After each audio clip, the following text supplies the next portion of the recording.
Hey YouTube, today I'm creating some simple watercolour bookmarks. These are great as gifts, especially if you place them inside of a book you're going to gift to somebody.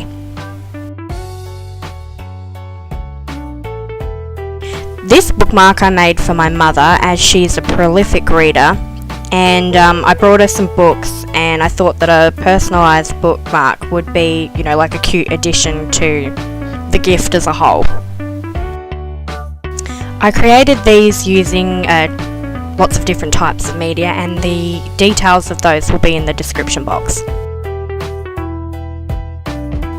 This is just general watercolour paper. These are some watercolour pens which I picked up from Rye Art and Craft, and they're really great for calligraphy, so I thought I'd give them a try. These are just some cheap books I got from the $2 shop, and I'm going to rip them up like this. If you'd like the bookmark to last longer, I find laminating it works really well.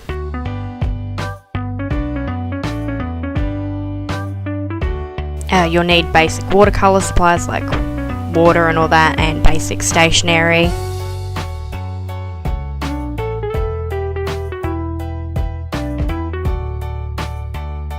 You'll need a few different types of glue to stick the paper onto the back. I like to spray all of my projects with some matte spray after I'm done with them. So to begin with, we're going to cut the watercolour into a bookmark shape, which is pretty straightforward. All you want to make sure is that your sides are completely straight and that you don't have any jagged edges.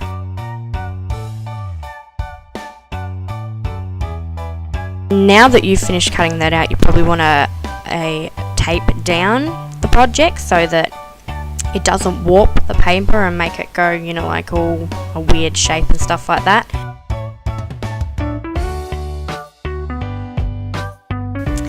Now we're going to sort of soak the paper in some water. This is going to help the watercolour paints blend together and bleed together, which creates really interesting textures and patterns.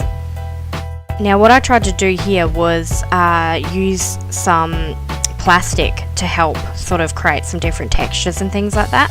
Unfortunately, this doesn't work so well with watercolours. It works a bit better if you're using sort of inks and stuff like that, because I've seen a lot of artists with inks do this. Unfortunately, it just didn't really work, so the pattern came out kind of odd and I didn't particularly like it, and I didn't like the way that the blue and the green really sort of muddied and became this sort of greyish colour, so I didn't end up going with this colour scheme in the end. I did end up changing it. Yeah, I just really don't like how it's not really bleeding properly together, and it's sort of just, I also found that the paint was the green and blues that I had were very granularly. They had these little grains in them that were not nice either. So basically I just let that dry, and then I flipped it over and just started again sort of on the back, but this time I picked some oranges and yellows. And I've really been, especially with watercolour textures and that, enjoying more sort of reds and oranges and yellows, especially seeing it sort of summer and bright colours and stuff like that. So these ones blended together much better, so I'm thinking I'm going to have to go and buy some new watercolours, because those other ones didn't seem to, the granular was really weird in it, but this one blended together way nicer. As you can see, it's sort of bleeding into each other, and where the red touches the yellow, it'll sort of turn into this deeper orange colour, which is pretty good. Now you want to do maybe 1 or 2 sort of coats, let each of them dry sort of naturally, or dry it with a heat tool in between before you try to put more on there.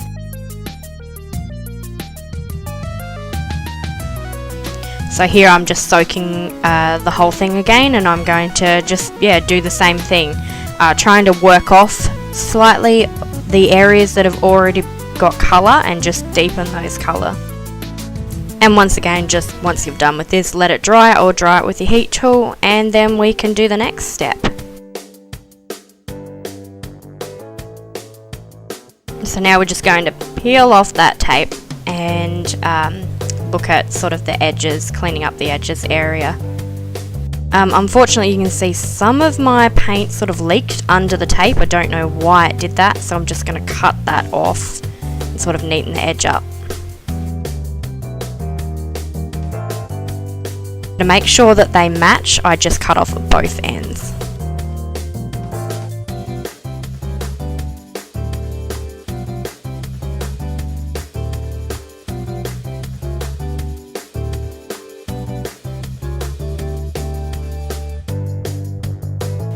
Here I noticed I had some pencil lines on the edge and I just wanted to get rid of those, so just with an eraser just rub off any pencil so that it looks nice and neat.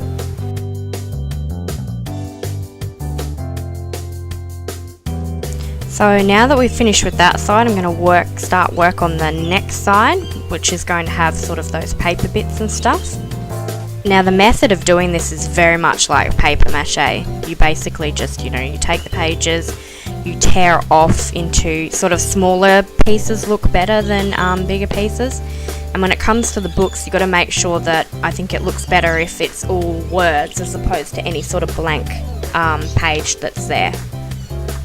So just make sure that you rip off the sides where it's got blank bits and try to avoid those and keep it just mainly to written words.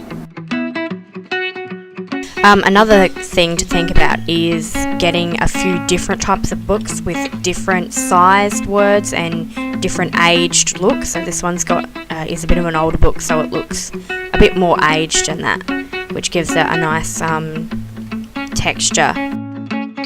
So now that you've done that, give your piece a layer of glue. Now I've used a glue stick for most of this because, unlike paper mache, I'm working on a paper surface and I don't want to make the paper like soggy because it'll just sort of bend the bookmark and make it look weird and give it a weird shape. So I just use mostly glue for the first sort of layers.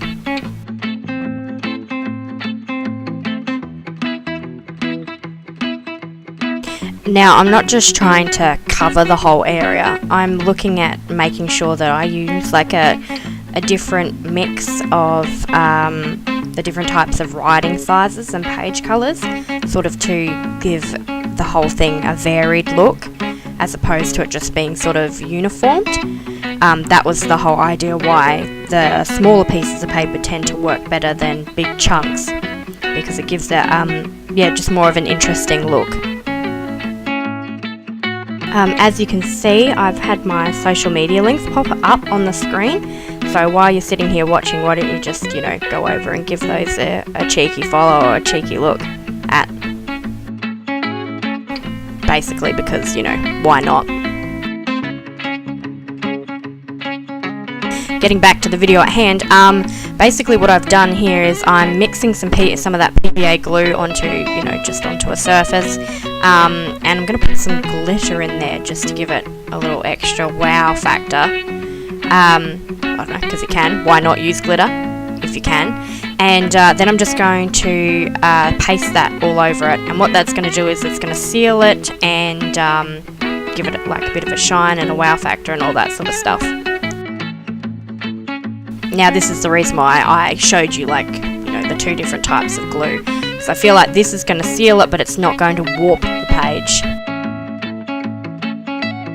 Now obviously you're going to let that dry, but movie magic. And then once you've let that dry, you're just going to trim off the sides. So get rid of all those, jagged edges and stuff like that, and then you'll have a really nice sort of flat background on the back.